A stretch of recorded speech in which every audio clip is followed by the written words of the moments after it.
Nay!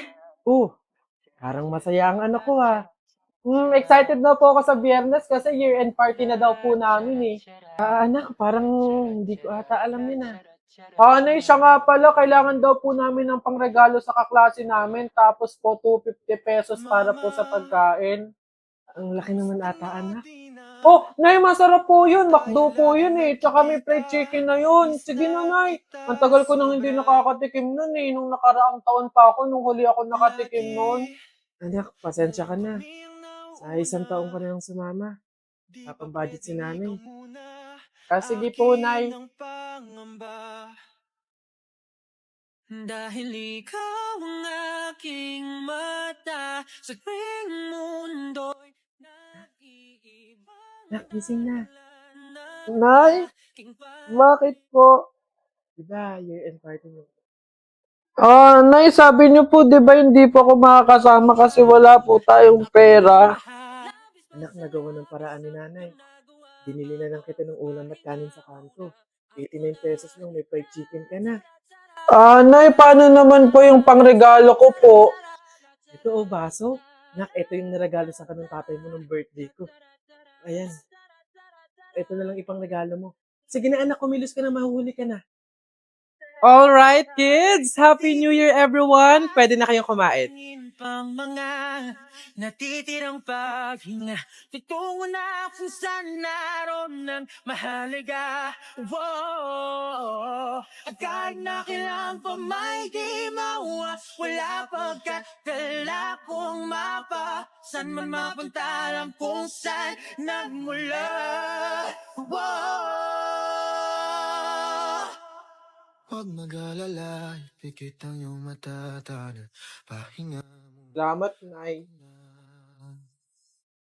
Huwag mag-alala, ipikit ang iyong mata, tana, pahinga muna. Ako nang bahala, basta sa labis ang ginagawa, pahinga muna. Ako na, la tara tara, la tara tara, la tara tara tara, la tara. Hi sa inyo! Ako nga pala si Buboy. Bagong lipat lang kami dito eh. Oo, nakita namin kayo kagahapon nung naglilipat. Sali ka ba sa laro namin? May pellet ka ba? Tara, baril-barilan tayo, ano? Ay, sorry, hindi na ako naglalaro ng mga ganyan-ganyan simula nung nakilala ako sa barangay namin dati. Magaling kasi ako sa flip-top. May kilala din kami dito yung si Jepoy. Magaling din yung sa flip-top Tatalunin ka nun.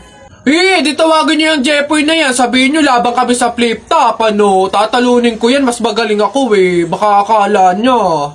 Ay, hoy Jepoy, may naghahamon sa'yo ng flip-top sa kanto, yung bagong lipat na si Buboy. Kalabanin mo nga, ang yabang-yabang mas magaling daw siya sa'yo sa flip-top, tatalunin ka daw sige, asan yan? Turo nyo sa akin. Panapok din talaga sa akin yan. Hoy, ikaw yung humahamon sa akin sa flip-top, ang yabang mo O, laban tayo para magkaalaman. Tara, para malaman ko sino mas magaling. Ako unang banat nakita ko nanay mo pumunta sa Mindoro, walang madaanan, pumunta sa Inidoro. Ayun! Yun na yun, short mo, green, damit mo, green, 2022 na, support ka pa rin! Sus, A, B, C, D, elementary, high school, college, di ka patuloy! Ayun! Eto, nakita ko tatay mo sa ilog, kumidlat, kumulog, laglag, pati itlog! Nasaan ba yung batag? Ay, babay! No, wala ka pa. Ay, nay! Kakalipat mo pa lang dito, nakikipag-away ka kaagad Umuwi ka din matulog! Talba lang tayo walang talo sa atin. Babalikan kita. Isisigaw ko na lang sa langit. Iiiyak ko na lang sa tanawin. At pagkabilang kong tatlo, kakalimutan na kita.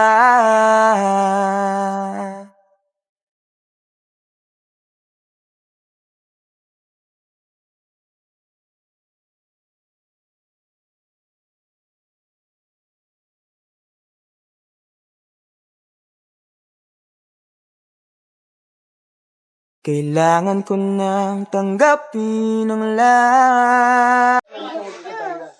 Alam mo, hindi masakit yung pinagpasasabi mo sa akin. Napatay gutom ako. Bakit? Di ba yung masakit? Eh, ikaw nga, inuuli mo yung kalapati. Sabi niya, tara, Juwela, kung huli natin yung kalapati, kuhain natin. O, siya yun sa pagsabihan mo. Siya pala ninisin. Hati nga kami sa pagkain, hindi niya sa bumili, hindi niya nalang hingiin, hindi siya magsasabi. Bakit? Makikisali ka dito, hindi ka na magsasali? Oh, bakit? Tutwala ng pisa ko, iyak na nga, di ba ata siya? Wala, iyak na nga. Bakit din? Umalis ka na. Aalis ako, hindi naman ako dito eh. Bobo ko pala eh. Ba't na namamag ka? Ito rin doon kayo, ingay-ingay. And wonder why I stayed in here just to watch you disappear. So I breathe and let you go. How do I breathe and let you go?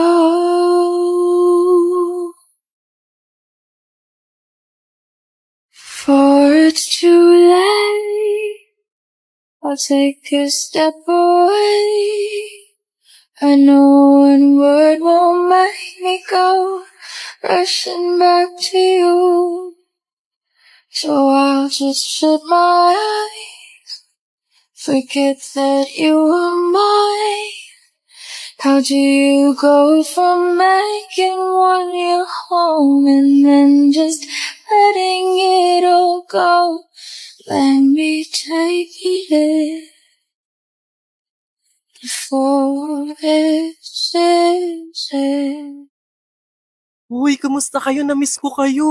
So, kaninong buhay naman yung pag-uusapan natin ngayon? Ay, yung kay Bernadette, buntis. Alala mo yan? Yung kaklase natin na matalino at tahimik lang. Yung guard na nagpapakit sa kanya nun, siya ang tatay. For sure yun. Di ba bet nyo yun dati? Bakla ba yun? Hindi babe. Ang narinig ko talaga, sabi, nakipag-break siya sa jowa niya ngayon na mahal siya. Tapos bumalik siya dun sa ex niyang parang tubo. Meron akong bet dun sa kabilang table. Tignan mo, hindi daw nakapagtapos yun. After ng graduate, hindi na daw nagtrabaho, tambay lang daw yun sa kanila. Babe, picturean mo ako para kunwari may pera. Papost ko to, magpapapansin ako sa dati kong friend. Ako daw first niya. Anong pangalan mo, miss? Huwag siya nang masamain. Gusto ka lang makilala, hinala ang buhay mo guguluhin. Di ako katulad ng mga naging lalaki mo. Di rin ako tulad ng mga naging babae mo. Wala akong alam sa mga putang sinasabi mo. Ang ganda ng ate mo, minsan ka lang dumaan, tapos nagsusungit pa. Ba't di ka nagsasalita? Ayaw mo bang kinukulit ka? Sabihin mo lang naman sa'kin. Di naman kita papaluhain. Dadalhin sa mga mamahalin. Siguruhin mo lang na sa akin. Ay, ang ganda nito. Rate natin mga 8 out of 10. Siguro, punuin na nila ng halaman hanggang dito.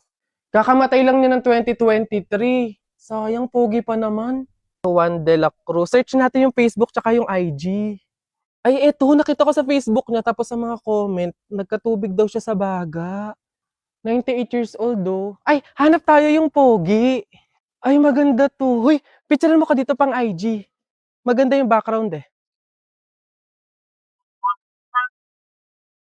Hindi ko alam kung na-scam ba ako o nakatulong ako. Howdy mga human beings. So itong video na to is awareness to sa mga kagaya ko na content creator. Merong nag-reach out sa akin, nag-send siya sa akin ng business proposal, portfolio niya. Siya daw ay independent director / writer. So para paikliin natin yung kwento, ang mangyayari is magkakaroon ako ng team. Partnership, parang ganon. Kasi siya yung magiging scriptwriter ko, tapos na-recommend niya yung pinsan niya, which is magiging editor ko naman. So ayun, sa kagustuhan kong magkaroon ng team, di ba? Ang sarap sa feeling na parang ako yung content creator, meron akong scriptwriter, meron din akong editor. So ang mangyayari, Magsushoot lang ako na magsushoot. Then ayun, sabi na nating nagkasundo na sa rate per week na script na isi-send, 2 content per week. Then ayun, sabi ko, kuya, next week tayo mag-start, okay, ng trabaho kasi hindi pa magaling yung ilong ko. Pinaderma ko kasi yung ilong ko, meron akong pinatanggal. So sugat siya ng 2 weeks, kaya sabi ko, hindi pa ako makakapag-shoot.